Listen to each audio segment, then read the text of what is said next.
Glory to Jesus Christ, desire and deceit. Some people in past centuries worshipped the sun, others worshipped the moon, others the great multitude of the stars to which they attributed power to rule the world. Others again worshipped the earth, water, air, fire because of their usefulness. Without them, human beings would not be able to live.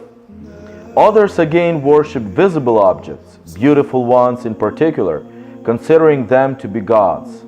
Some even worship portraits and statues. They did this because they did not know the original being. There was, however, in this worship the cunning of the evil one, who made use of what was good to achieve his evil ends. Seeing in human beings a desire roaming in search of God, he wanted to secure his own authority over them by frustrating that tendency. And so he took them by the hand, just as one leads a blind person along the streets. Saint Gregory Nazianzen, Oration 26. We read yesterday the passage from Saint Ambrose of Milan, and that in that passage we quoted the Gospel in which the story of Christ's temptation is being told. In that story we hear how devil tries to lie to Christ by telling him, I have the authority, I can give it to you. Well, this is a very common deceit that many of us fall into, and especially those who have political and administrative responsibility in our countries. It is very easy to be deceived about the nature of power. It is extremely easy to confuse our own desires and our own weaknesses for what is good and what is appropriate to God. In the Catechism of the Catholic Church, we read that every Catholic, every Christian is called to participate in social life. And right there we have that quotation from the Gospel, or should I say not from the Gospel, but from the letter to Romans, where we hear that every authority is from God. But still it is underlined there that abuse of authority has to be identified by us. And if we can do something about it, we have to.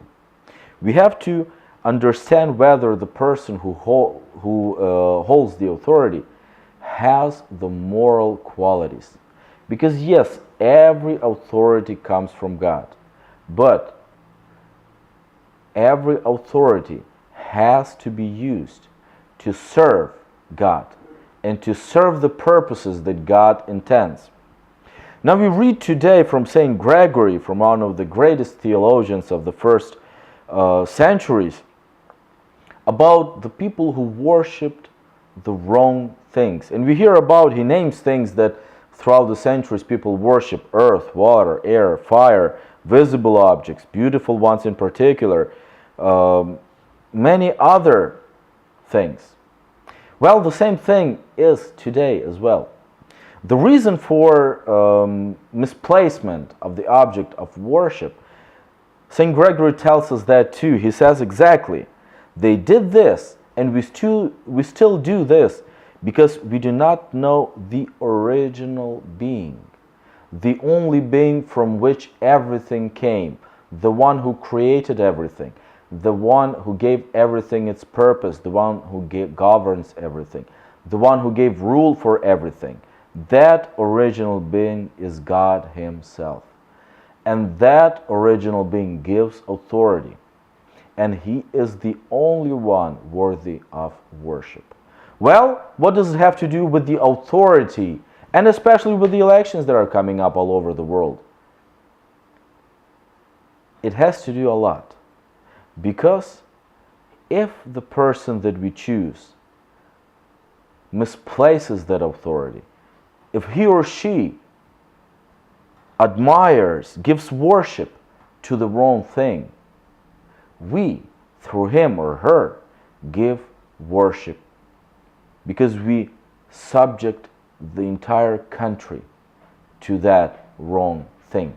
Well, if we know the original being, we have to choose the people who in their lives, in their political views, and in their realization of authority, follow the original being, follow God, follow his moral rule, follow his purpose that he gives to everybody and everything. It is in our hands.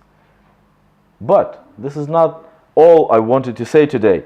If we hold the authority, we do hold the authority over the creation. God gave us authority over creation. God gave us authority over our souls and our salvation. This is where really it is extremely important to identify where God lies in our lives and worship him and only him, because he's the only one worthy of our worship. And the last paragraph of this reading today told us about the one who wants to lead us away from God by a lie, just like he tried to do the same to Christ, to God himself. He tried to lead him away from the truth by lying that he has some authority that he can share with us.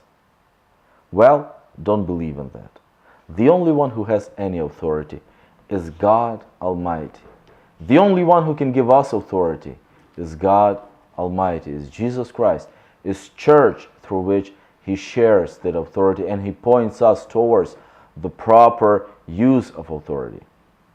Well, let's dedicate today to searching God in our life and to worshiping him in our deeds and in our thoughts, because that is what gives us the true authority, and that is the authority to save ourselves and to save people around us. Glory to